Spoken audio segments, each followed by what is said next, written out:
اللہ پاک نے چھپنے کی جگہ عطا فرما دی ہے، آگے بھی رحم کا معاملہ فرمائے گا۔ وہ پھیکے لہجے میں بولی، آپ کا اللہ مجرموں کے ساتھ بھی رحم کا معاملہ فرماتا ہے؟ جانتے ہو نا میں قاتل ہوں، اجرت لے کر ایک شخص کو ختم کر چکی ہوں۔ میں نے انکشاف کیا، اللہ پاک اپنی مخلوق سے سگی ماں سے بھی 70 گنا زیادہ محبت کرتا ہے۔ اس نے مجھے لاجواب کرنا چاہا، وہ اکیلا میرا اللہ تو نہیں ہے نا، اس کا بھی اللہ ہے جسے میں قتل کر چکی ہوں۔ کیا مجھے معاف کرنے سے دوسروں کے ساتھ ناانصافی نہیں ہوگی؟ میں نے لمبی بحث میں پڑنے کے بجائے عام فہم مثال بیان کی، جب ایک شخص کے 2 بچوں میں سے ایک دوسرے کے ساتھ زیادتی کا مرتکب ہو، تب جس کے ساتھ زیادتی ہوئی ہو والد اسے کبھی کبھار کوئی قیمتی چیز یا رقم وغیرہ دے کر اس پر راضی کر لیتا ہے کہ وہ اپنے زیادتی کرنے والے بھائی کو معاف کر دے، یوں دونوں خوش ہو جاتے ہیں۔ وہ مایوسی سے بولی، کبھی زیادتی کرنے والے کی پٹائی کر کے بھی دوسرے کو خوش کرتا ہوگا؟ میں وثوق سے بولا، توبہ کرنے والے کے ساتھ کبھی کبھار نہیں، ہمیشہ ہی مہربانی کا معاملہ ہوگا۔ اس نے حیرانی ظاہر کی، توبہ وہ کیا ہوتی ہے؟ کیے پر پشیمانی، غلطی کا اعتراف اور آئندہ نہ کرنے کا عہد۔ پشیمان بھی ہوں، آئندہ نہ کرنے کا عہد کئی بار کر چکی ہوں، اور یقین مانو اگر عہد نہ کیا ہوتا تو تمہیں اسنائپنگ کی تربیت نہ دیتی۔ میں نے اس کے ہاتھ کی پشت تھپ تھپائی، تو بس سچے دل سے تائب ہونا کافی ہے۔ وہ موقع مسلم اور کافر کی بحث چھیڑنے کا نہیں تھا، وہ پہلے ہی حوصلہ ہاری ہوئی تھی، اس کی دلجوئی اور ہمت بڑھانا ضروری تھا۔ اس نے موضوع تبدیل کیا، یہ ہماری مدد کرنے پر کیوں تیار ہوا ہے؟ میری سورج سنگھ کے ساتھ ملی جلی ہندی اور پنجابی میں بات ہوئی تھی، تبھی اس کے پلے کچھ نہیں پڑا تھا۔ پتہ نہیں، میں نے نفی میں سر ہلایا، تمہارا مزید موٹر سائیکل پر بیٹھنا ممکن نہیں تھا، مجبوراً مجھے یہاں گھسنا پڑا۔ میری دھمکی کارگر نہ ہوئی، تب مدد کی درخواست کی اور موصوف مان گیا۔ وہ فکر مند ہوئی، کیا اعتبار کے قابل ہے؟ میں دھیرے سے ہنسا، میرے نہ کرنے پر تمہارے پاس کوئی اور انتخاب موجود ہے؟ ہاں، اس نے اس بات میں سر ہلایا، میں تمہیں بھاگ جانے کا مشورہ دوں گی تاکہ دونوں نہ پکڑے جائیں، یوں قید میں مجھے باہر سے مدد ملنے کی امید موجود رہے گی۔ جو تمہیں ابھی چھوڑ کر چلا گیا وہ بعد میں مدد کو کیسے آئے گا؟ اس نے خفگی سے منہ پھلا لیا، تو نہ آئے، منت کس نے کی ہے؟ میں شاکی ہوا، خفا کیوں ہوتی ہو؟ میں تمہیں چھوڑ کر ہی نہیں جا رہا۔ اس کے ہونٹوں پر خوبصورت تبسم ابھرا، ساری لڑکیوں کو یوں ہی نرمی، توجہ اور اخلاق سے پھانستے ہو؟ الزام لگا رہی ہو؟ تم اگر مرد ہوتی تب بھی چھوڑ کر نہ جاتا۔ اس نے ہنسنے کی کوشش کی مگر زخم میں درد اٹھا اور چہرے پر اذیت پھیل گئی۔ گفتگو مت کرو، بس آرام سے لیٹی رہو۔ یہ الفاظ میرے ہونٹوں پر تھے کہ سورج سنگھ اندر داخل ہوا۔ چند جگہوں پر خون کے دھبے لگے تھے، صاف کر دیے، اب کسی کو تمہاری یہاں موجودگی کا شبہ نہیں ہو سکتا۔ یہ کہہ کر اس نے دیوار پر نصب LED آن کی اور ڈھونڈ کر خبروں کا چینل لگا دیا۔ ہمارے بارے میں تفصیل بیان ہو رہی تھی۔ لورا کے یورپین ہونے کا ذکر نہیں کیا جا رہا تھا، صرف پاکستانی جاسوس جوڑے کے بارے بتایا جاتا تھا۔ بلا شبہ سورج سنگھ کا ٹی وی لگانے کا مقصد ہمیں اپنی آگاہی سے باخبر کرنا تھا۔ چند منٹ خبریں سننے کے بعد وہ ٹی وی بند کر کے میری طرف متوجہ ہوا۔ کیا کہتے ہو؟ کہنا تم نے ہے دوست، ہم تو مدد کی درخواست کر چکے ہیں، البتہ ٹی وی کے ذریعے ہمیں یہ باور کروانے کی ضرورت نہیں تھی کہ تم ہمارے بارے میں سب کچھ جانتے ہو۔ اس نے صفائی دی، تمہیں تازہ صورتحال سے باخبر رکھنے کو ٹی وی چلایا تھا، اور کیا تم نہیں جانتے تمہیں پہچان چکا ہوں؟ ایک لمحہ توقف کر کے بولا، باقی تمہارا مقصد اگر چھپنا ہے تو یقیناً وہ پورا ہو چکا ہے، مگر اپنی ساتھی کے لیے کیا سوچا ہے؟ یہ زخمی ہے اور یہاں اس کا علاج نہیں ہو سکے گا۔ میں تمہیں کھانا کھلا سکتا ہوں، پانی اور چائے پلا سکتا ہوں، کپڑے دے سکتا ہوں، اور بس پہلے تو میرے حوالے کپڑے کرو۔ مجھے پھٹی ہوئی قمیض تبدیل کرنے کا خیال آیا، کیونکہ لورا کا خون رکنے کو میں نے اپنی قمیض کا دامن پھاڑ کر گدی بنائی تھی۔ اس نے لوہے کی الماری سے جینز کی پینٹ اور پھولدار قمیض میری جانب بڑھا دی۔ کمرے کے ملحقہ غسل خانے میں گھس کر میں نے کپڑے تبدیل کیے اور باہر نکل آیا۔ نشست سنبھالتے ہوئے میں مطلب کی بات پر آیا، ہماری مدد کیوں کر رہے ہو جبکہ جانتے ہو ہم بھارت سرکار کو مطلوب ہیں؟ میں ٹیکسی ڈرائیور تھا، ایک بار ٹیکسی بڑے ٹرالر میں ٹھوک دی، زخمی ہوا مگر واہ گرو کی کرپا سے جان بچ گئی۔ علاج کے لیے جمع پونجی ناکافی ہوئی تو بیوی کو ٹوٹی پھوٹی ٹیکسی ہی بیچنا پڑی۔ ٹھیک ہونے پر یہاں نوکری کر لی، چوکیدار، ڈرائیور، مالی، خاک روب تمام ذمہ داریاں سنبھالتا ہوں اور 15,000 روپے تنخواہ ملتی ہے۔ اس کے خاموش ہونے پر میں بے ساختہ بولا، تو؟ وہ اطمینان سے بولا، مجھے ٹیکسی چاہیے۔ میں نے پوچھا، گیراج میں شاید بیگم صاحب کی کار کھڑی ہے؟ اس نے اس بات میں سر ہلایا، جی ہاں۔ میں نے پیشکش کی، ہمیں ڈگی میں چھپا کر کسی ایسے کلینک پر لے جاؤ جہاں غیر قانونی طور پر میری ساتھی کا علاج ہو سکے، 5 لاکھ دوں گا۔ منظور ہے، رقم میرے حوالے کرو۔ وہ فوراً تیار ہو گیا تھا۔ پاس تو نہیں ہے، البتہ وعدہ کرتا ہوں کہ 1-2 دن میں لا دوں گا۔ اس نے مشکوک انداز میں پوچھا، کہاں سے لاؤ گے؟ ایک جگہ چھپائی ہوئی ہے، شاید تم مجھے ٹرخا رہے ہو۔ میں نے کہا، یہ ایک مسلمان کا وعدہ ہے، بس 1-2 دن انتظار کرنا پڑے گا۔ وہ سوچتے ہوئے بولا، نئی گاڑی کی خریداری پر شاید 6-7 لاکھ لگ جائیں۔ 7 لاکھ دوں گا، میں نے پیشکش بڑھا دی۔ اس نے بستر سے کمبل اٹھایا، چلو۔ میں نے پوچھا، کمبل کو کیا کرو گے؟ ڈگی میں بچھاؤں گا تاکہ تمہاری ساتھی کو تکلیف نہ ہو اور اس کے خون سے ڈگی بھی خراب نہ ہو۔ میں پسندیدگی سے سر ہلا کر لورا کی طرف بڑھا۔ جوں ہی اسے اٹھانے کو جھکا، وہ بے چینی سے بولی، مجھے بھی بتاؤ کیا باتیں ہو رہی ہیں۔ اسے اٹھا کر میں اطمینان سے بولا، سودے بازی ہو رہی تھی، سورج سنگھ ہمیں ڈاکٹر تک لے جائے گا اور میں اسے 7 لاکھ دوں گا۔ عجیب سی نظروں سے مجھے گھور کر اس نے آنکھیں بند کر لیں، البتہ میرے اٹھانے کی وجہ سے ایک بار پھر اس کی کراہیں نکل گئیں۔ سورج سنگھ ڈگی کھول کر اس میں کمبل بچھا چکا تھا۔ میں نے احتیاط سے لورا کو اندر لٹایا اور پھر خود بھی اندر ہو گیا۔ ہم دونوں یوں لیٹے تھے کہ منو تو کا فرق مٹ گیا تھا۔ اس بیچاری کو زخمی ہونے کی وجہ سے خاصی تکلیف کا سامنا تھا، البتہ میرے اتنے قریب لیٹنے پر اس کے چہرے پر انقباض یا ناپسندیدگی نہیں ابھری تھی۔ یقیناً وہ مجبوری سے ناواقف نہیں تھی۔ کسی مناسب ڈاکٹر کا پتہ معلوم کرنے کو راستے میں تھوڑی دیر ایک دوست کے پاس رکوں گا، مجھے مطلع کر کے اس نے ڈگی بند کر دی۔ چند لمحوں کے بعد کار سٹارٹ ہو گئی۔ داخلی دروازہ اسے خود ہی کھولنا اور بند کرنا تھا، اس وجہ سے چند لمحے رکنا پڑا اور پھر کار روانہ ہو گئی۔ گاڑیوں کا شور، ہارن، لوگوں کی چیخ و پکار راستے بھر ہماری سماعتوں میں گونجتی رہی۔ اس کے ساتھ ہی لورا کی کراہیں بھی تسلسل سے سنائی دیتی رہیں۔ میں نے اسے آرام پہنچانے کی پوری کوشش کی تھی۔ نہ جانے اس کی درد بھری کراہیں تھیں یا میرے دماغ ہی میں کوئی گرا پڑی تھی کہ اتنی قربت کے باوجود میرے دماغ میں سفلی جذبات یا کوئی بیہودہ خواہش پیدا نہیں ہوئی تھی، ورنہ جس حالت میں ہم لیٹے تھے، اتنی قربت صرف زن و شو یعنی بیوی اور شوہر ہی کو ہو سکتی ہے۔ راستے میں گاہے گاہے کار رکتی رہی۔ آدھے گھنٹے کے بعد رکنے کا نسبتاً لمبا وقفہ آیا، مگر 10-15 منٹ سے زیادہ نہیں رکے تھے۔ دوبارہ سفر شروع ہونے کے بعد منزل تک پہنچنے میں آدھ پون گھنٹہ مزید لگ گیا۔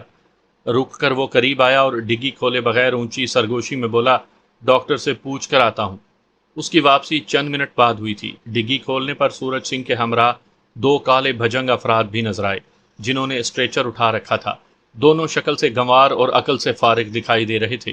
یقیناً ڈاکٹر صاحب نے ایسے ملازم اسی وجہ سے رکھے تھے کہ وہ جائز ناجائز کی سمجھ بوجھ سے آری تھے۔ میں نے ڈگی سے نکل کر لورا کو باہوں میں بھرا اور اسٹریچر پر لٹا دیا۔ دونوں ملازموں کے پیچھے چلتے ہوئے ہم تھوڑی دیر بعد چھوٹے سے آپریشن تھیٹر میں آ گئے۔ ایک ڈاکٹر ادھیڑ عمر کی 2 نرسوں کے ہمراہ وہاں موجود تھا۔ ڈاکٹر کا نام اشوک تھا۔ نرسوں نے لورا کو احتیاط سے آپریشن کی میز پر منتقل کیا اور ملازم اسٹریچر اٹھا کر خاموشی سے باہر نکل گئے۔ ڈاکٹر اشوک نے لورا کی پٹی کھول کر جائزہ لیا۔ آپریشن پر 1,20,000 روپیہ خرچہ ہوگا۔ اگر 2-3 دن دیکھ بھال کو یہاں رہنا ہوا تو 1.5 لاکھ لگیں گے۔ میری طرف مڑتے ہوئے اس نے جذبات سے آری لہجے میں اعلان کیا۔ میں نے بغیر بحث و تکرار کے رقم نکالی اور 1.5 لاکھ گن کر اس کی طرف بڑھا دیے۔ رقم گن کر وہ بولا، آپ باہر چلے جائیں۔ میں اور سورج سنگھ باہر آ گئے۔ وہ مزاحیہ انداز میں شاکی ہوا، ڈاکٹر کے حوالے تو فوراً مطلوبہ رقم کر دی اور مجھے مستقبل پر ٹرخا دیا۔ میں نے صفائی دی، میرے پاس اتنی ہی رقم تھی، تمہیں نہ دی کہ ڈاکٹر کے لیے بچا کر رکھی تھی۔ یقیناً ڈاکٹر رقم لیے کے بغیر علاج پر آمادہ نہ ہوتا، اور تم پرسوں دن 12 بجے اپنی مطلوبہ رقم لے جانا۔ مذاق کر رہا تھا یار۔ وہ مسکراتے ہوئے کھڑا ہو گیا، چلتا ہوں، شاید بیگم صاحب نے گھر سر پر اٹھایا ہو، جب تک پیسے نہیں مل جاتے نوکری تو نہیں چھوڑ سکتا نا۔ وہ مسافہ کر کے رخصت ہو گیا۔ آپریشن گھنٹہ بھر جاری رہا تھا، پھر ڈاکٹر اشوک نے باہر نکل کر مجھے مبارکباد دی۔ میں نے درخواست کی ہمیں ایسا کمرہ دیا جائے جہاں پولیس یا ایجنسی کا کوئی فرد نہ پہنچ سکے۔ وہ 2 ٹوک انداز میں بولا، میرے پاس 2 تہہ خانے ہیں، آپ سے عام تہہ خانے کا معاوضہ لیا ہے، اگر مزید احتیاط برتنا چاہتے ہو تو خصوصی تہہ خانے میں منتقل ہو جاؤ، مگر 20,000 مزید خرچ ہوں گے۔ اگر مطلوبہ فیس کل صبح آپ کے حوالے کروں تو کوئی مذائقہ تو نہیں؟ کل صبح تک انتظار کر لوں گا۔ وہ سر ہلاتے ہوئے اپنے راستے ہو لیا۔ میں نے حفظ ما تقدم کے طور پر یہ احتیاط برتی تھی، کیونکہ ایسے ڈاکٹروں کی خبر ایجنسی والوں کو بھی ہوتی ہے۔ تھوڑی دیر کے بعد لورا کو تہہ خانے میں منتقل کر دیا گیا۔ وہ خفیہ کمرہ تھا جہاں ڈاکٹر کی مرضی کے بغیر کوئی نہیں آ سکتا تھا۔ ساتھ والے کمرے میں سیاہ فام شخص بھی ٹانگ پر پلستر چڑھائے لیٹا نظر آیا۔ لورا بے ہوش تھی، نرسیں اسے ڈرپ لگا گئی تھیں۔ میں نے ایک نرس کو کچھ رقم دے کر وہیں کھانا منگوا لیا تھا۔ کھانا کھا کر میں صوفے پر لیٹ گیا۔ اٹھنے پر لورا جاگتی نظر آئی۔ خوشگوار تبسم میری جانب اچھال کر وہ دھیرے سے بولی، شکریہ ریجا۔ شام ہو رہی تھی، میں نے پوچھا کچھ کھانے کو دل کر رہا ہے؟ جوس پیا ہے، پھل بھی کھائے ہیں، البتہ پیزا کھانے کا من کر رہا ہے۔ نرس کو بلا کر میں نے پیزا لانے کو کہا اور خود تازہ دم ہونے غسل خانے کی طرف بڑھ گیا۔ دیر تک میں اور لورا گپے ہانکتے رہے۔ رات گہری ہوتے ہی میں وہاں سے نکل آیا۔ ہنومان نگر جانے کو رکشہ مل گیا تھا، گو وہاں خطرے کا اندیشہ نظر انداز نہیں کیا جا سکتا تھا کہ ایک شب پہلے ہی وہاں واردات ہو چکی تھی۔ البتہ خفیہ اہلکاروں کی موجودگی کی کوئی خاص وجہ نظر نہیں آ رہی تھی۔ ہم ہنومان نگر سے نکل کر نہرو نگر کی حدود میں داخل ہو گئے تھے۔ سورج سنگھ کے مالک کا مکان نہرو نگر ہی میں تھا۔ مجھے آسانی سے مطلوبہ مکان کی چھت اور پانی کے ٹینک تک رسائی مل گئی تھی۔ بیگ نکال کر واپس لانے میں کوئی دقت نہیں ہوئی تھی، مگر جوں ہی واپس کلینک کے قریب پہنچا، پارکنگ میں دو کالی گاڑیوں اور ان کے قریب ٹہلنے والے افراد کو دیکھتے ہی چوکنا ہو گیا۔ ان کے انداز سے واضح تھا کہ وہ کون لوگ تھے۔ ان کا دھیان کلینک کی عمارت کی طرف تھا۔ میرا واپس جانا خطرے سے خالی نہ تھا۔ اگر وہ اتفاق سے مڑ کر دیکھ لیتے تو میرا پارکنگ میں آ کر واپس جانا انہیں چونکا سکتا تھا۔ صورت سے فیصلہ کرتے ہوئے میں نیچے بیٹھا اور ایک کار کی آڑ پکڑ لی۔ میرا دل اندیشوں سے بھر گیا تھا۔ اگر وہ کسی مخبری پر وہاں پہنچے تھے تو ڈاکٹر اشوک سے اگلوانا ان کے لیے مشکل نہ ہوتا۔ میں بیٹھے بیٹھے کونے کی طرف کھسکنے لگا۔ جینز میں اڑسا ہوا پستول میرے ہاتھ میں منتقل ہو گیا تھا۔ راستے کے قریب والی دو تین گاڑیاں چھوڑ کر میں ایک کار کے نیچے گھس گیا۔ اب قریباً میں محفوظ ہو چکا تھا۔ گو پارکنگ میں روشنی تھی، مگر جب تک کار کے قریب پہنچ کر بغور جائزہ نہ لیا جاتا میرا نظر آنا ممکن نہیں تھا۔ وہاں اوندھے منہ لیٹ کر میں دشمنوں کا جائزہ لینے لگا۔ تھوڑی دیر کے بعد ہسپتال سے جس شخصیت کو برآمد ہوتے دیکھا اس نے مجھے چونکا دیا تھا۔ وہ ممتا دیدی تھیں۔ کالے رنگ کا 3 پیس سوٹ ان پر خوب سجتا تھا۔ وہ دائیں بائیں کا جائزہ لیتے ہوئے تیز قدموں سے چلتے ہوئے قیمتی گاڑی کے پاس پہنچی۔ ایک شخص نے مؤدبانہ انداز میں کار کا دروازہ کھول دیا۔ ان کے نشست سنبھالتے ہی ڈرائیور نے کار آگے بڑھا دی۔ دوسری گاڑی بھی پیچھے بڑھ گئی تھی۔ ان کے ہمراہ لورا کو نہ دیکھ کر مجھے کچھ اطمینان محسوس ہوا تھا۔ یقیناً وہ مشکوک جگہوں کا جائزہ لینے نکلی تھی۔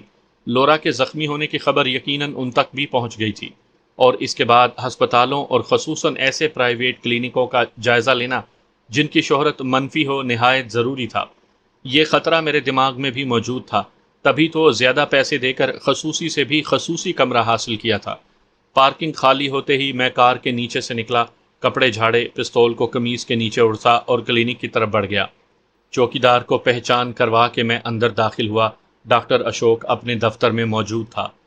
اس کی اپنی رہائش کلینک سے ملحق تھی اور غالباً اسے نیند سے جگا کر وہاں بلایا گیا تھا۔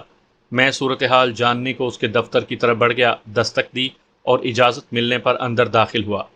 مجھے دیکھتے ہی اس کے چہرے پر برہمی نمودار ہوئی۔ آپ کو باہر نہیں گھومنا چاہیے، چند منٹ پہلے ہی سرکاری اہلکار پوچھ تاچھ بلکہ تلاشی لے کر گئے ہیں۔ میں بقیہ رقم کی ادائیگی کو حاضر ہوا تھا۔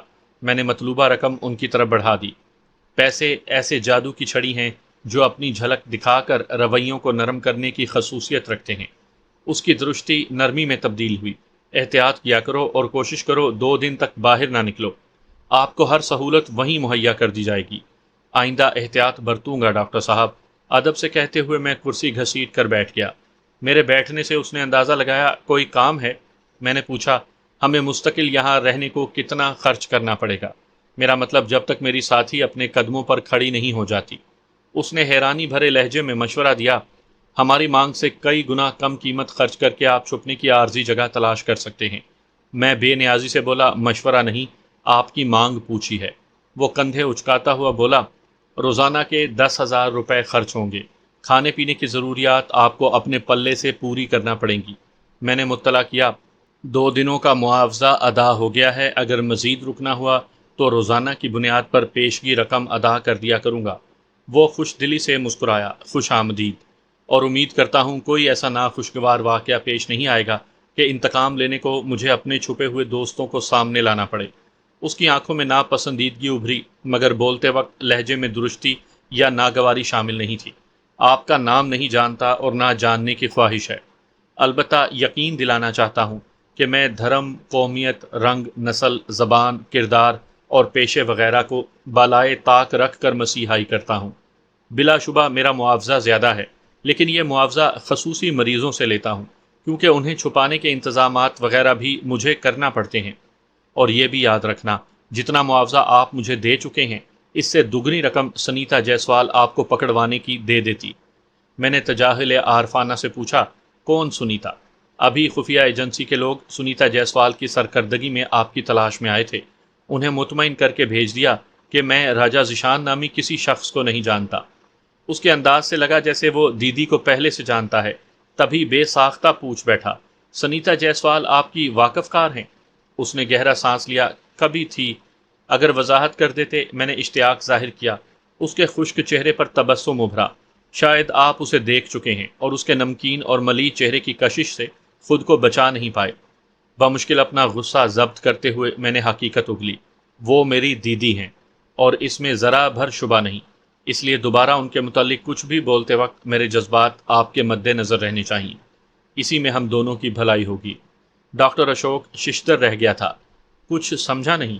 را کی میجر ایک مسلم کی بہن کیسے ہو سکتی ہے؟ لمبی کہانی ہے، کبھی فرصت میں سناؤں گا۔ البتہ آپ ان کے متعلق کچھ جانتے ہیں تو سن کر مجھے خوشی ہوگی۔ کسی بھائی کے سامنے اس کی بہن سے عشق و محبت کا اعتراف کرنا یقیناً نامناسب بلکہ بیہودہ ہے، تو رہنے ہی دیتے ہیں۔ خشک لہجے میں کہتے ہوئے اس نے کرسی چھوڑی، اور میں آرام کرنا چاہوں گا۔ شکریہ ڈاکٹر صاحب۔ میں اس کے دفتر سے نکل آیا، تہہ خانے میں پہنچا تو لورا خواب آور دوا کے زیر اثر نظر آئی۔ میں نے ڈیوٹی نرس کے حوالے ایک بڑا نوٹ کر کے چارپائی کا بندوبست کر لیا، کیونکہ وہاں چند دن رہنے کا سوچ لیا تھا۔ ایجنسی والے تفتیش کر کے واپس جا چکے تھے اور وہ کلینک پہلے کی نسبت زیادہ محفوظ ہو گیا تھا۔ ڈاکٹر اشوک بھی اصول پرست اور وزادار شخص لگا تھا۔ وہاں لورا کی بھی اچھی دیکھ بھال ہو جاتی اور اس کا زخم ٹھیک ہونے تک ہماری تلاش میں بھی پہلی سی سرگرمی باقی نہ رہتی۔ 2 دن کے بعد سورج سنگھ معاوضہ لینے پہنچ گیا تھا۔ میں کلینک سے باہر ہی اس کا منتظر تھا۔ اس نے حیرانی ظاہر کی، باہر کیوں کھڑے ہو؟ کیونکہ اپنی ساتھی کا علاج ہونے کے بعد کلینک میں رہنا غیر مناسب لگتا ہے۔ میں نے زوم آئینی انداز اپنا کر اسے یہ تاثر دیا گویا ہم کلینک چھوڑ چکے ہیں۔ اس نے بے یقینی سے پوچھا، رقم کا بندوبست ہو گیا؟ آؤ میرے ساتھ۔ میں اسے پارکنگ کے ایک کونے میں لے گیا۔ آڑ میں ہوتے ہی میں نے نوٹوں کا بنڈل اس کی جانب بڑھایا۔ وصول کرتے وقت اس کے ہاتھ کانپ رہے تھے۔ مسرت بھرے لہجے میں اس نے حقیقت اگلی، یقین نہیں آ رہا، مجھے لگا تھا آپ دھوکہ دیں گے۔ مسلمان دھوکہ نہیں دیتا سردار جی، وعدہ خلافی کرنے والے کو اسلام میں منافق کہا جاتا ہے، اور ایسا شخص غیر مسلم سے زیادہ ناپسندیدہ ہوتا ہے۔ آپ کا شکریہ کس طرح ادا کر سکتا ہوں؟ اس کے لہجے میں عزت و احترام در آیا تھا۔ میں صاف گوئی سے بولا، ہماری ملاقات کو راز رکھ کر۔ وہ عزم سے بولا، سورج سنگھ گردن کٹا دے گا مگر آپ کا ذکر کسی سے نہیں کرے گا۔ میں نے اسے جانے کو کہا، تم پہلے نکلو، ہمارا اکٹھا جانا مناسب نہ ہوگا۔ الوداعی معانقہ کر کے اس نے میرے گالوں پر عقیدت بھرا بوسہ دیا اور تیز قدموں سے چلتا ہوا رخصت ہو گیا۔ اس کے ایک ٹیکسی میں بیٹھ کر غائب ہوتے ہی میں واپس چل پڑا۔ لورا بے چینی سے میری منتظر تھی۔ یقیناً میں نے خواہ مخواہ کی مصیبت ہی اپنے سر مول لے لی تھی۔ نہ جانے میرے التفات اور توجہ کو وہ کیا سمجھتی تھی، مگر میرے دل و دماغ میں اس کے لیے سوائے ہمدردی کے کچھ بھی نہیں تھا۔ البتہ اسے چھوڑ کر جانا اس لیے بہتر نہ سمجھا کہ اس وقت ہماری تلاش عروج پر تھی، اور میں جانتا تھا کہ کچھ دنوں زیر زمین رہنا بہتر ہوگا۔ یوں بھی ڈینو کی موت کے بعد مجھے کسی ساتھی کی ضرورت تھی، اور مفت میں ایک پیشہ ور و سنائپر کا مل جانا ایک نعمت ہی تو تھا۔ اس بیچاری کو معلوم نہیں تھا کہ شکلا اصل میں میرا ہدف تھا۔ گو اسے غلط فہمی میں رکھنے کا مقصد کسی فائدے کا حصول یا اس کی نظر میں اچھا بننے کی کوشش نہیں تھی۔ میں فقط اپنے مشن کی بھنک اسے لگنے نہیں دینا چاہتا تھا، کیونکہ گرفتار ہونے پر تشدد کا سامنا ہوتے ہی اس نے حقیقت اگل دینا تھی۔ ممکن تھا وہ سخت جان کا مظاہرہ کرتی اور اذیت جھیل جاتی، مگر مجھے کیا ضرورت تھی کہ خطرہ مول لیتا؟ اپنے مشن سے عارضی تعلق دار کو لا علم رکھنا ہی احتیاط تھی۔ اگلا ہفتہ میں نے تہہ خانے میں بتایا۔ اس دوران لورا کا زخم بہتر ہونا شروع ہو گیا تھا۔ اچھی دوائیوں کے استعمال اور بہترین دیکھ بھال کی بدولت امید تھی کہ اس نے جلد ہی بستر چھوڑ دینا تھا۔ فلموں ڈراموں میں گولی لگنے کے 10 منٹ کے بعد ہی ہیرو صاحب بالکل ٹھیک ہو کر دشمنوں کی ٹھکائی کرتا نظر آتا ہے، جبکہ حقائق اس کے برعکس ہوتے ہیں۔ کوئی بھی زخم ٹھیک ہونے میں وقت لیتا ہے، اور ایسی حالت میں ہیرو پن صرف فلموں ہی میں دکھانا ممکن ہے۔ ان دنوں کھلی فراغت تھی، میں اور لورا دیر تک گپے ہانکتے۔ وہ افغانستان کے واقعات کئی بار دہرا چکی تھی۔ اس کا ماننا تھا کہ نک سٹیورٹ مجھ سے بے حد متاثر بلکہ ڈرا ہوا تھا۔ لورا بھی مجھ سے سخت نفرت کرتی تھی، کیونکہ میں نے ان کی بادشاہت میں دخیل ہو کر انہیں کہیں کا نہیں چھوڑا تھا۔ میرا نامعلوم ہونا انہیں مزید تپا رہا تھا۔ نک سٹیورٹ مجھے افغانستان یا پاکستان کا باشندہ ماننے کو تیار نہیں تھا۔ وہ سمجھتا تھا کہ میں کسی ترقی یافتہ ملک کا سنائپر تھا اور معاوضہ لے کر مجاہدین کا ساتھ دے رہا تھا۔ ایک دن کہا لگاتے ہوئے بولی، یاد ہے جب تم نے کوبرا کو گرایا تھا؟ قسم سے اس دن تم جن بھوت لگے تھے، اور پھر ہمارے کئی آدمیوں کو تم نے جس طرح گھیرا تھا کہ 3-4 ہی جان بچا پائے تھے۔ میں نے کہا، تمہیں بھی تو زندہ چھوڑ دیا تھا۔ وہ خجالت سے بولی، میں بھی کتنی بے وقوف تھی، تم نے کہا کھڑی ہو جاؤ اور کھڑی ہو گئی۔ میں نے ناک بھون چڑھائی، بے وقوفی کیسی؟ کیا کھڑا ہونا باعث نقصان ہوا؟ وہ اداسی سے بولی، سچ تو یہ ہے کہ نک نے کہا تھا کہ کھڑی ہو جاؤ، وہ تمہیں گولی نہیں مارے گا۔ کیا پتا تھا اپنی موت کے پروانے پر دستخط کر رہا ہے۔ تمہیں پسند تھا؟ اس نے اسبات میں سر ہلایا۔ ہاں، ہم شادی کرنے والے تھے۔ میں صاف گوئی سے بولا، تمہاری خوش قسمتی تھی کہ مجھے اپنی پلوشا کی تلاش میں جانا تھا، ورنہ مزید 2-3 ماہ وہاں ضرور گزارتا، اور دوسری بار موقع ملنے پر میری انگلی لبلبی دباتے ہوئے قطعاً نہ جھجکتی۔ وہ منہ بناتے ہوئے بولی، ریجا، جھوٹ بولنے کی کوئی حد ہوتی ہے۔ جھوٹ کیسا؟ میں سچ مچ حیران رہ گیا تھا۔ میری تیمارداری میں یوں لگے ہو کہ میرا کوئی سگا بھی اتنی دیکھ بھال نہ کرتا۔ کہیں پڑھا تھا کہ عورت دل سے سوچتی ہے، اور بلا شبہ اس میں کوئی مبالغہ نہیں۔ بے وقوف، میں تمہاری تیمارداری نہیں کر رہا، خود چھپا ہوا ہوں۔ میں انڈیا کا شہری نہیں ہوں کہ آزادی سے گھوم پھر سکوں۔ اس نے خفگی بھرے لہجے میں مجھے غلط ثابت کرنا چاہا۔ چھپنے کی ضرورت کیوں پیش آئی؟ بھاگ جاؤ، میرے انتقام لینے سے تمہیں کیا مطلب؟ میں زوم آئینی لہجے میں بولا، کیا لگتا ہے تمہارے انتقام کے لیے وقت ضائع کرتا پھر رہا ہوں؟ اس نے تیز لہجے میں پوچھا، تو کس لیے کر رہے ہو؟ میں شرارتی لہجے میں بولا، صرف اس امید پر شاید ڈیٹ پر جانے کو تیار ہو جاؤ۔ بےہودہ۔ اس نے مجھے تکیہ کھینچ مارا اور میں ہنستے ہوئے باہر نکل گیا۔ ساتھ والے کمرے میں ایک سیاہ فام ٹانگ پر پلستر چڑھائے موجود تھا۔ اس کا نام دھرمو دادا معلوم ہوا تھا۔ گو ایسے غنڈوں کو پولیس والے نہیں چھیڑتے، نہ ایجنسیاں ان سے دشمنی پالتی ہیں، مگر ان کی آپس کی دشمنیاں اور جھگڑے کچھ کم تباہ کن نہیں ہوتے۔ میں نے 1-2 بار گپ شپ کرنے کی کوشش کی تھی، مگر اس کے اظہار ناگواری اور ناپسندیدگی کو دیکھ کر مجھے پیچھے ہٹنا پڑا۔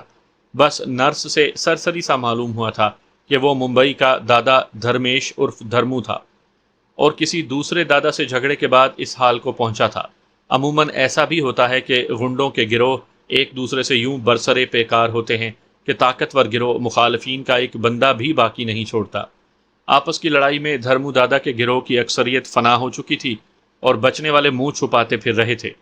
خود دھرمو دادا بھی مرتے مرتے بچا تھا، اور اب ڈاکٹر اشوک کے پاس چھپا ہوا تھا۔ ڈاکٹر اشوک میں یہ خوبی دیکھی تھی کہ بات کا کھرا اور وعدے کا پکا تھا، دھوکہ دہی اور راز فاش کرنے کے سخت خلاف تھا۔ دھرمو دادا کے ساتھ والے کمرے میں ایک لڑکی رچنا کماری ایڈمٹ تھی۔ اس کے پیچھے بھی کوئی با اثر لوگ پڑے تھے۔ بیچاری برے حال میں وہاں تک پہنچی تھی۔ اسے وہاں پہنچانے اور فیس وغیرہ ادا کرنے والا بھی کوئی سیٹ ہی تھا۔ اصل معاملہ نرس کو بھی معلوم نہیں تھا۔ چوتھے کمرے میں ادھیڑ عمر کا ایک شخص 2 دن پہلے ہی پہنچا تھا۔ اس کا نام تو آنند پٹیل معلوم ہوا تھا، اور اس کی وہاں موجودگی کے بارے میں بھی نرس کو کوئی اندازہ نہیں تھا۔ بظاہر وہ زخمی نہیں تھا، مگر مخصوص دوائیاں اسے باقاعدگی سے کھلائی جا رہی تھیں۔ نرس کا نام رمیتا کور تھا۔ وہ سکھ تھی، کافی باتونی اور خوش مزاج تھی، البتہ شکل و صورت بالکل گئی گزری تھی۔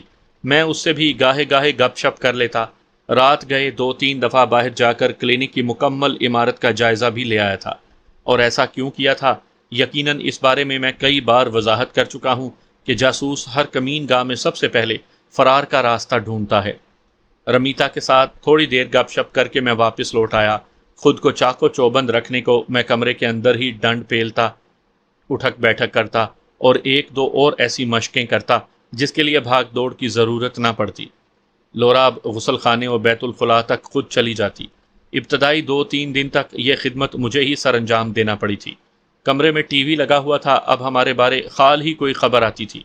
2-3 دن ہمارا ذکر زوروں شوروں سے ہوتا رہا۔ نئے مسائل سامنے آتے ہی ہمارا ذکر کم ہونے لگا۔ امید تھی مہینہ گزرنے تک ہم عوام کی نظروں میں بھولے بسرے ہو جاتے، البتہ ایجنسیاں اتنی آسانی سے بھولنے پر تیار نہیں ہوتی۔ وقت کا اندازہ گھڑی دیکھ کر ہی کرتے تھے۔ عشائیہ یعنی ڈنر میں نماز عشاء کے بعد ہی کرتا تھا۔ لورا بھی میرا ساتھ دینا پسند کرتی۔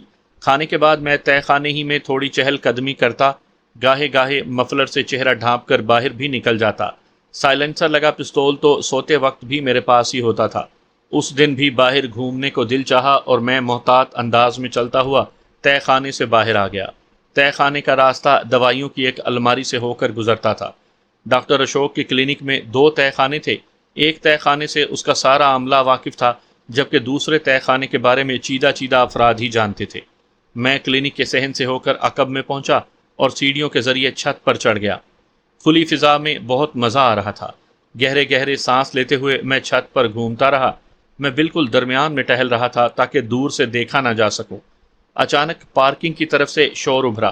میں متجسس ہو کر کنارے کے قریب ہوا۔ کسی مریض کو لانے والے تیز رفتار رکشے نے نئی ٹویوٹا کار کی عقبی بتی توڑ دی تھی۔ کار کا مالک بآواز بلند رکشے والے کو ڈانٹ رہا تھا۔ رکشے والے کا لجاجت بھرا لہجہ اور منت اس کی نظر میں کسی اہمیت کی حامل نہیں تھی۔ بیمار کے لواحقین رکشہ ڈرائیور کو آگے بڑھنے کا کہہ رہے تھے۔ رکشے والے کو اپنے مسئلے میں الجھا پا کر ایک مرد نے مریض کو بازوؤں میں بھرا اور کلینک کے دروازے کی طرف بڑھ گیا۔ مریض 10-12 سال کا بچہ تھا اور یقیناً بے ہوش تھا، کیونکہ اس کے بازو بے جان انداز میں جھول رہے تھے۔ کار اور رکشے والے کا جھگڑا اتنا اہم نہیں تھا کہ میں مزید وہاں کھڑا رہتا۔ مڑنے ہی لگا تھا کہ نظر پارکنگ میں داخل ہوتی کھلی چھت والی جیپ پر پڑی۔ اس میں 3 افراد سوار تھے۔ ٹویوٹا کار نے کلینک تک جانے کا راستہ بند کیا ہوا تھا۔ جیپ ڈرائیور نے تیز ہارن بجایا۔ کار والا جوش تکلم میں جیپ پر دھیان نہ دے سکا۔ ڈرائیور کے ساتھ اگلی نشست پر براجمان شخص نیچے اترا اور اس کا تھپڑ چٹاخ کی آواز کے ساتھ کار والے کی گدی پر لگا۔ وہ غصے میں بکتا جھکتا پیچھے مڑا، مگر جیپ والوں کا حلیہ دیکھتے ہی اس کے غصے کے غبارے سے ہوا نکل گئی تھی۔ نمستے کے انداز میں ہاتھ باندھتے ہوئے اس نے شاید معذرت کہی تھی اور فوراً ہی کار میں بیٹھ کر جیپ کے لیے راستہ خالی کرنے لگا۔ رکشے والے نے موقع غنیمت جانتے ہوئے بھاگنے کی سوچی تھی۔ میری نظریں جیپ والوں پر گڑی تھیں۔ داخلی دروازے سے جیپ اندر کر کے انہوں نے مختصر سے صحن میں روکی اور دندناتے ہوئے 12 دری میں داخل ہو کر میری نظروں سے اوجھل ہو گئے۔ ان کا انداز خطرے کی نشاندہی کر رہا تھا۔ میں نے پارکنگ اور باہر کی جانب نگاہ دوڑائی، مگر ان کا کوئی اور ساتھی نظر نہ آیا۔ میں بھاگ کر سیڑھیوں کے قریب پہنچا۔ توقع تھی کہ انہوں نے ڈاکٹر اشوک کے دفتر میں جانا تھا۔ سیڑھیاں اتر کر میں محتاط انداز میں چلتا ہوا ڈاکٹر اشوک کے دفتر کی عقبی کھڑکی کے پاس پہنچا۔ وہاں کھیل شروع ہو چکا تھا۔ کھڑکی کے پٹ کھلے تھے اور اس میں باریک جالی لگی ہوئی تھی۔ کمرے میں جاری گفتگو بڑی آسانی سے سنی جا سکتی تھی۔ میرے کانوں میں پہلی آواز ڈاکٹر اشوک کی پڑی تھی۔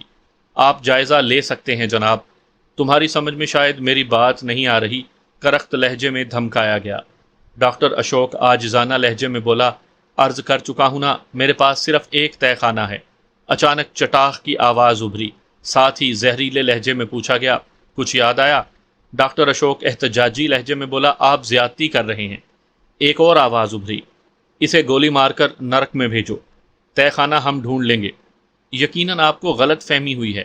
ڈاکٹر اشوک انکار پر قائم تھا۔ تب مجھے اس کی جرت پر حیرانی ہوئی۔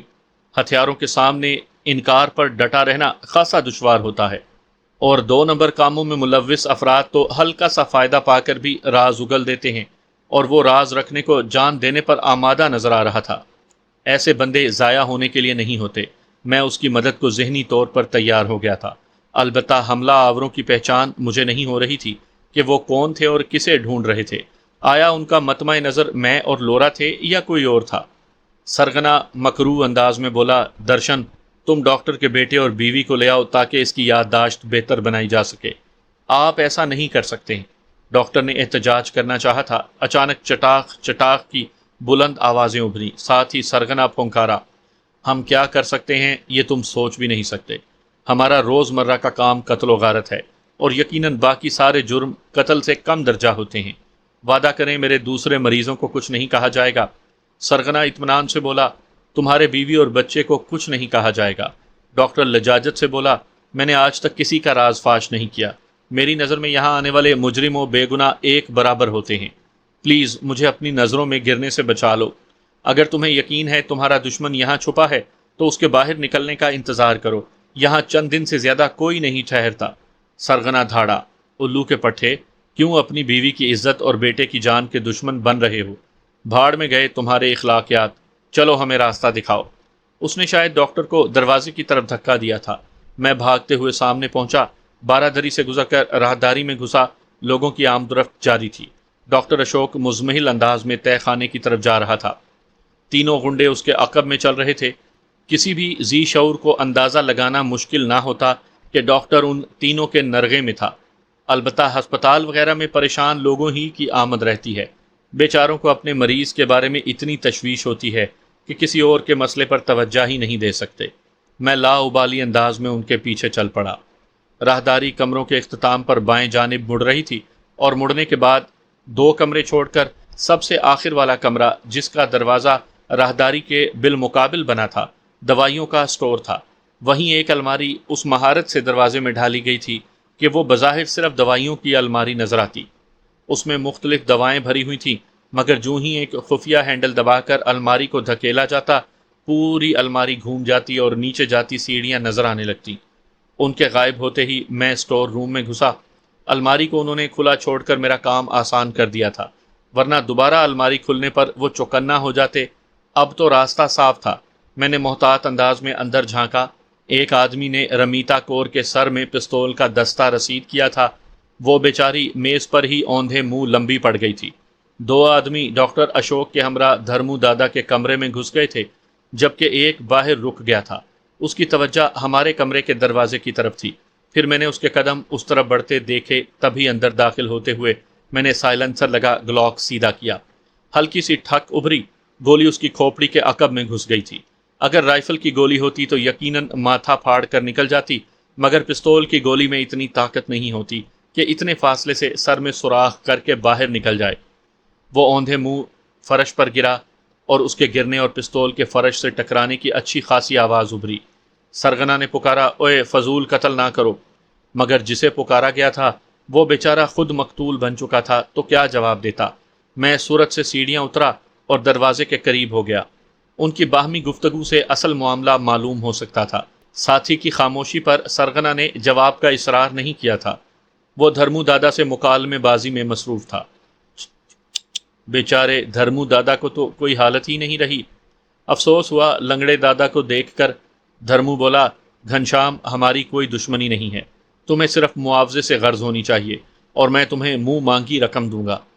گھنشام کا بلند و بانگ کہا ابھرا، تمہیں جرم کی دنیا کا قانون تو معلوم ہوگا کہ کامیاب بے ایمانی کے لیے ایمانداری شرط ہے۔ دھرمو نے احسان جتایا، میں نے ایک بار تمہاری جان بچائی تھی، بچائی نہیں بخشی تھی، اور میں بھی تمہیں قتل نہیں کروں گا، زندہ ہی راجپوت دادا کے حوالے کروں گا۔ یہ کہتے ہوئے گھنشام نے کہا لگایا، یوں بھی زندہ پکڑنے کا معاوضہ تمہیں قتل کرنے سے دگنا ہے۔ دھرمو نے لالچ دینا جاری رکھا، اگر دگنے کو میں مزید دگنا کرنا چاہوں تو؟ بتا تو دیا ہے۔ گھنشام انکار پر ڈٹا رہا۔ دھرمو نے پوچھا، کیا راجپوت کو معلوم ہے کہ تم نے مجھے ڈھونڈ لیا ہے؟ گھنشام ہنسا، یہ کوئی معنی نہیں رکھتا۔ دھرمو نے پیشکش کی، اگر اسے نہیں پتا تو تم منہ مانگا معاوضہ لے کر مجھے ایک دن کی مہلت دے سکتے ہو، اس کے بعد دوبارہ میری تلاش میں لگ جانا۔ ہاں ہاں۔ گھنشام کا کہا بلند ہوا، چند ٹکوں کی خاطر اپنی کارکردگی کو سوالیہ نشان بنا دوں؟ دھرمو نے لالچ دیا، تمہیں اپنا دستے راست بنا دوں گا۔ گھنشام استہزائی انداز میں بولا، تمہارے گروہ کے بچ جانے والے افراد ایسے کونوں کھدروں میں جا چھپے ہیں کہ انہیں اکٹھا کرنے کو سالوں لگ جائیں گے۔ دھرمو مایوسی سے بولا، تو تم نے فیصلہ کر لیا ہے؟ درشن آ جاؤ، اسے چلنے کو 2 بیساکھیاں چاہیے ہوں گی۔ گھنشام نے اپنے ہلاک ہونے والے ساتھی کو آواز دی، جو جواب دینے سے بہت دور جا چکا تھا، دیکھو کنجر کہاں منہ مار رہا ہے۔ گھنشام نے دوسرے آدمی کو حکم دیا۔ میں نے فوراً اپنی پیٹھ دیوار سے جوڑ دی تھی۔ درشن! دروازے سے نکلتے وقت اس کے ساتھی نے آواز دی۔ درشن کی لاش ہمارے کمرے کے سامنے پڑی تھی۔ قدم باہر رکھتے ہی اسے لاش نظر آ گئی تھی، مگر اسے سنبھلنے یا گھنشام کو آگاہ کرنے کی مہلت میں نہیں دے سکتا تھا۔ لبلبی دبا کر میں نتیجہ دیکھے بغیر بگولے کی طرح کمرے میں گھسا۔ ڈاکٹر اشوک دھرمو دادا کے سرہانے سے 2 قدم ہٹ کر کھڑا تھا۔ گھنشام پائنتی کے قریب کھڑا تھا، پستول ہاتھ میں تھا جو اس نے بے پرواہی سے پکڑا ہوا تھا۔ میری آمد کو اس نے اپنے ساتھیوں کی آمد پر محمول جانا تھا، مگر فطرتی تجسس نے اسے دروازے کی جانب دیکھنے کی ترغیب دی اور مجھ پر نظر پڑتے ہی وہ حیرانی اور درشتی بھرے انداز میں بولا، کون ہو تم؟ ساتھ ہی اس نے پستول سیدھا کرنے کی کوشش کی تھی۔ اس کے سنبھلنے سے پہلے ہی میں لبلبی دبا چکا تھا۔ ٹھک کی آواز کے ساتھ پستول اس کے ہاتھ سے چھوٹ گیا تھا۔ گولی نے شاید اس کی انگلی زخمی کی تھی کہ سی کرتے ہوئے اس نے ہاتھ بغل میں دبا لیا تھا۔ میں نے اہمکانہ انداز میں پوچھا، کیا گپ شپ ہو رہی تھی؟ کتے کے گھنشام کے ہونٹوں سے مغلظات کا طوفان ابل پڑا تھا۔ تم نہیں جانتے تمہارا انجام کتنا بھیانک ہوگا۔ اچھا، یہ کہتے ہوئے میں نے دوبارہ لبلبی دبائی۔ گولی اس کے گھٹنے سے آر پار ہو گئی تھی۔ چیخ مارتے ہوئے وہ کولوں کے بل گرا۔ کرسی سنبھالتے ہوئے میں اطمینان سے بولا، تم کچھ انکشاف کر رہے تھے گھنشام جی۔ ساتھ ہی ڈاکٹر اشوک کو کہا، ڈاکٹر صاحب پلیز آپ تشریف رکھیں۔ ڈاکٹر اشوک خشک ہوتے ہونٹوں پر زبان پھیرتا ہوا جلدی سے بیٹھ گیا۔ کون ہو تم اور کیوں کر رہے ہو ایسا؟ دوسری گولی نے اسے میرے ارادوں کی خبر دے دی تھی، اور موت کو سامنے پا کر اچھے اچھوں کی ہوا نکل جاتی ہے۔ اسے بھی جان کے لالے پڑ گئے تھے۔ جلدی کاہے کی ہے؟ پہلے تم اچھے سے بھونک لو، پھر اپنے کتوں کو آواز دو تاکہ ایک معذور کو گھسیٹتے ہوئے تیرے باپ راجپوت تک لے جائیں۔ بعد میں سوال جواب ہو جائیں گے۔ گھٹنے کو دبا کر وہ کراہتے ہوئے بولا، میری تم سے کوئی دشمنی نہیں ہے۔ ڈاکٹر اشوک نے مضطرب ہو کر اٹھنے کی کوشش کی۔ یقیناً ایک ڈاکٹر مریض دیکھ کر نیچے نہیں بیٹھ سکتا۔ میں نے اسے بیٹھنے کا اشارہ کیا اور طنزیہ انداز میں گھنشام سے پوچھا، دھرمو دادا کی تم سے کیا دشمنی تھی؟ وہ فوراً صلح صفائی پر آ گیا۔ ٹھیک ہے، جھگڑا ختم کرتے ہیں۔ میں دھرمو دادا کو کچھ نہیں کہتا اور ہم خاموشی سے واپس چلے جاتے ہیں۔ جانے کی اجازت ملنے پر بھی تم اکیلے ہی واپس جا سکتے ہو، کیونکہ تمہارے ساتھی اس سہولت سے فائدہ اٹھانے کی حالت میں نہیں۔ ایک چھوٹا سا وقفہ دے کر میں متبسم ہوا۔ خیر، پریشان ہونے کی ضرورت نہیں۔ میں کون سا جانے کی اجازت دے رہا ہوں؟ جو ساتھیوں کے بچھڑنے پر تمہیں دکھ ہوگا۔ تم نے انہیں مار دیا؟ غم و غصے کی شدت سے اسے بولا نہیں گیا۔ میں اطمینان سے بولا، اگر جلدی ہی مرہم پٹی نہ کی گئی تو تم بھی ان کے پاس پہنچ جاؤ گے۔ سر پلیز مجھے اجازت دیں۔ ڈاکٹر اشوک ملتجی ہوا۔ میں نے گھنشام کا ماضی قریب کا رویہ یاد دلایا۔ ڈاکٹر صاحب، یہ وہی کمینہ ہے جس نے آپ کے چہرے پر تھپڑ مارے تھے۔ ڈاکٹر مصر ہوا، وہ اس کا ظرف تھا۔ میں نے کندھے اچکائے۔ آپ کی مرضی۔ ڈاکٹر اشوک مرہم پٹی کا سامان لانے باہر نکل گیا۔ دھرمو دادا خاموش لیٹا میری جانب متوجہ تھا۔ اس نے 2-3 بار میری پیش قدمی کو رکھائی اور درستی سے ٹھکرا دیا تھا، اور اب اتنے مشکل مرحلے میں اس کی جان بچانے کا میں باعث بنا تھا۔ اس کا شرمندگی محسوس کرنا بنتا تھا۔ میں گھنشام کو مخاطب ہوا، ڈاکٹر اشوک کا سراغ تمہارے ہاتھ کہاں سے لگا؟ وہ کراہتے ہوئے بولا، دھرمو دادا کا ایک آدمی ہاتھ چڑھ گیا تھا جو اسے کلینک تک لایا تھا۔ میں نے پوچھا، تمہارا یہاں آنا کسی کے علم میں ہے؟ وہ گھگیاتے ہوئے بولا، میری آپ سے کوئی دشمنی نہیں ہے، وعدہ کرتا ہوں کبھی ادھر کا رخ نہیں کروں گا۔ تمہارا کہنا اسے بھول گیا تھا۔ میں مسکرایا، دھرمو دادا سے کیا دشمنی تھی؟ اسی وقت ڈاکٹر اشوک مرہم پٹی کے سامان کے ساتھ اندر آیا اور فرش پر بیٹھ کر اس کی زخمی ٹانگ کی پتلون کاٹنے لگا۔ ڈاکٹر 15-20 منٹ میں تمہارے گھٹنے کی مرہم پٹی کرے گا اور میں 1 سیکنڈ میں دوسرے گھٹنے میں بھی سوراخ کر دوں گا۔ اس لیے جو پوچھا ہے اس کا جواب اگلو، اور فکر نہ کرو، میرے پاس تصدیق کے ذرائع موجود ہیں۔ راجپوت دادا کے چھوٹے بھائی وشال گپتا سے میری گہری واقفیت ہے۔ یہ سن کر دھرمو دادا کی آنکھوں میں اضطراب جھلکنے لگا تھا۔ میں اسے مخاطب ہوا، دھرمو دادا فکر نہ کرو، تمہیں ان کے حوالے کرنے کا کوئی ارادہ نہیں۔ اس نے حقیقت اگلی، میں راجپوت دادا کو سرپرائز دینا چاہتا تھا۔ میں اشوک کو مخاطب ہوا، ڈاکٹر صاحب بات سنیں۔ وہ میری طرف متوجہ ہوا، پیچھے ہو جائیں، یہ مرہم پٹی کسی کام نہیں آنے والی۔ کیا مطلب؟ وہ حیران ہو گیا تھا۔ میں نے لبلبی دبا کر گھنشام کے سر میں گولی اتاری۔ میرا مطلب ہے، ایک کرائے کے قاتل کو زندہ چھوڑ کر میں آپ کی زندگی کو خطرے میں نہیں ڈال سکتا۔ پاؤں فرش پر پسارتے ہوئے ڈاکٹر اشوک نے بیڈ سے ٹیک لگا لی تھی۔ یہ بہتر نہیں ہوا۔ اگر سوچتے ہو کہ دھرمو کے قتل کے بعد یہ آپ کو زندہ چھوڑ دیتا تو ایسا بس آپ ہی سوچ سکتے ہیں۔ وہ بے بسی سے بولا، ان لاشوں کا کیا کروں؟ میں اطمینان سے بولا، ایمبولنس میں ڈال کر کسی ویران جگہ پر پھینک دیتے ہیں۔ اس نے تجویز دی، اگر پولیس کو بلا لیں؟ میں ہنسا، اپنی چھترول کرانے کا شوق ہے تو منع نہیں کروں گا۔ ڈاکٹر نے تکرار کی، کیا وہ نہیں جانتے ہوں گے کہ گھنشام کرائے کا قاتل ہے؟ میں نے پوچھا، ان کے قتل کا ذمہ دار کسے ٹھہراؤ گے؟ ان کی آمد کس سلسلے میں ہوئی کیا بتاؤ گے؟ ایمبولنس کے ڈرائیور کو رازدار بنانا بھی مناسب نہ ہوگا۔